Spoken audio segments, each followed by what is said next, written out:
Welcome to Peace, Freedom, and Joy for Changemakers. I am your host, Michelle Vande Hey, and today's 5-minute message is peace, the source of all joy. And I will say it's been kind of a busy end of summer for me. And I was coming on to record this message, and I didn't really know what the message was going to be. So I just went to God and my guides and was just like, okay, what is the message that I need to hear? And then I was like, I'm going to use my tools.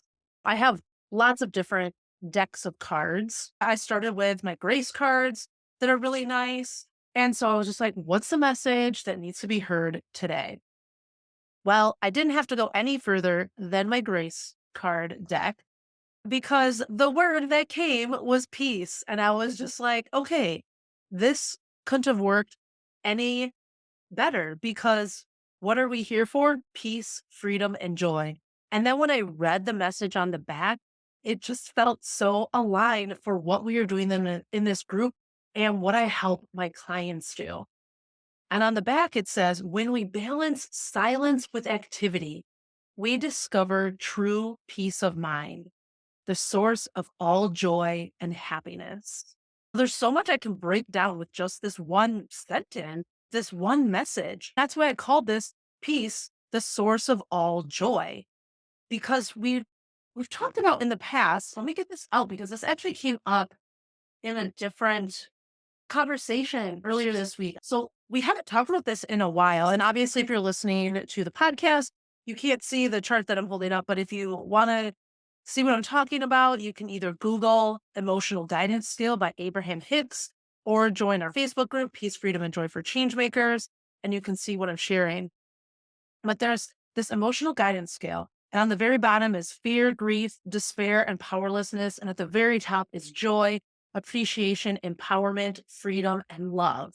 And then there's all of these different emotions in between. So peace, freedom, and joy, the part of the reason that I say it in that way is because in order for us to feel joy, we have to be able to feel some of the peace first. It's really hard to feel joy without peace. And something that Abraham Hicks talks about with this emotional guidance scale is that it's very difficult for you to go from despair and powerlessness and just jump right up to joy. That there's this spiraling effect of making your way up there. Now, you can do that in a short amount of time. It doesn't have to take a long time.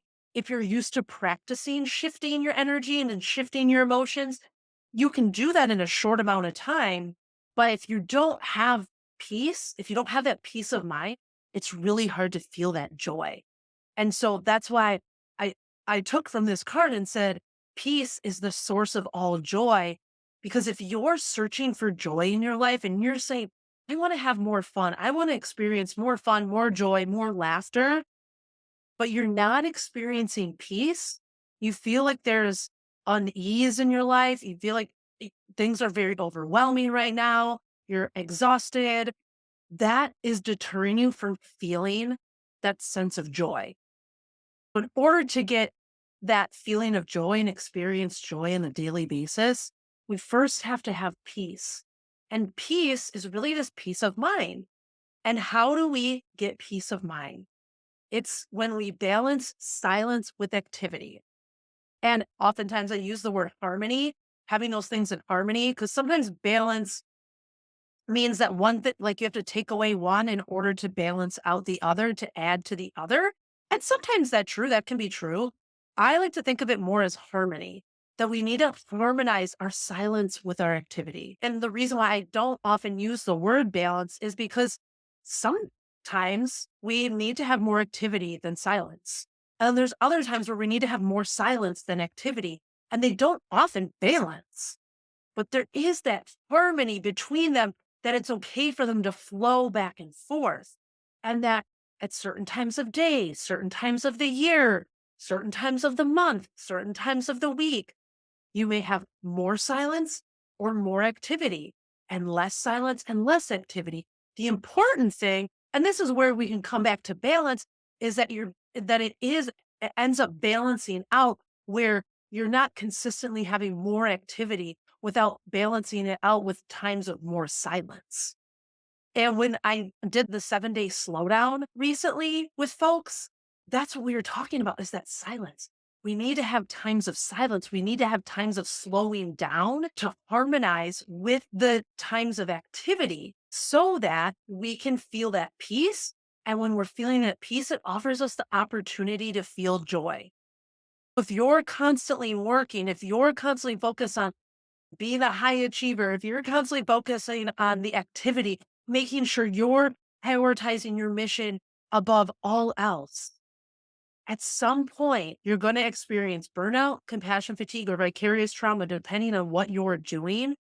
If you're constantly only focused on activity, only focused on helping other people, and that I can take it, it's okay, I can take the brunt of it. And yes, sometimes you do need to take the brunt of it. Sometimes you do need to sacrifice a little for your mission.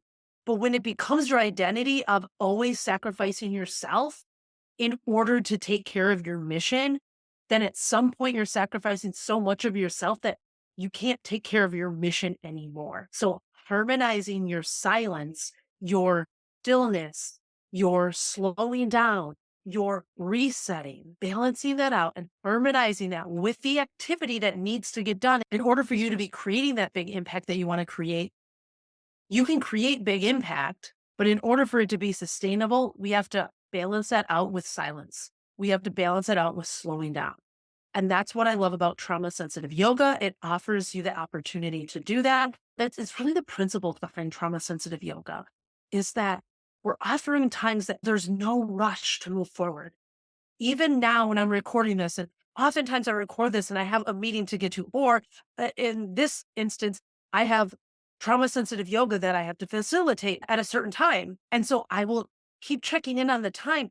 But instead of checking in on the time and being like, oh my gosh, I have 12 minutes that I have to be completely ready, I say, okay, I have 12 minutes. That is plenty of time.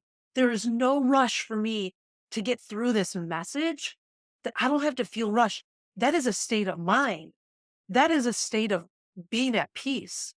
And when I'm feeling at peace with how much time I have, instead of feeling like I need to rush, then I can be in this moment and enjoy me recording this podcast episode, enjoy me showing up within my community, enjoy showing up wherever else I want to show up. So if you're wanting more joy in your life, and many of you are, one of the most common things that got brought up when I said, let's say this struggle that you're having, the thing that is your biggest challenge right now, let's assume that it got taken care of and everything is in alignment.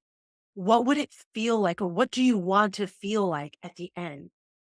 And the most common answers, I just want to feel freedom, that I have choice. I want to feel at peace. I want to feel settled. I want to feel ease. And I want to be able to have fun.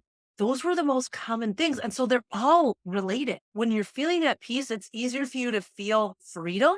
And when you have that peace of mind, that is the source of your joy.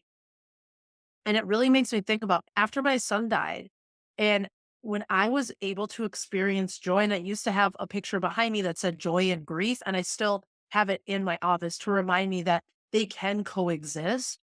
I noticed that in order for me to feel joy and grief and have them coexist, I had to be at peace with my grief. I had to be at peace that he was not physically here anymore in order for me to feel that joy.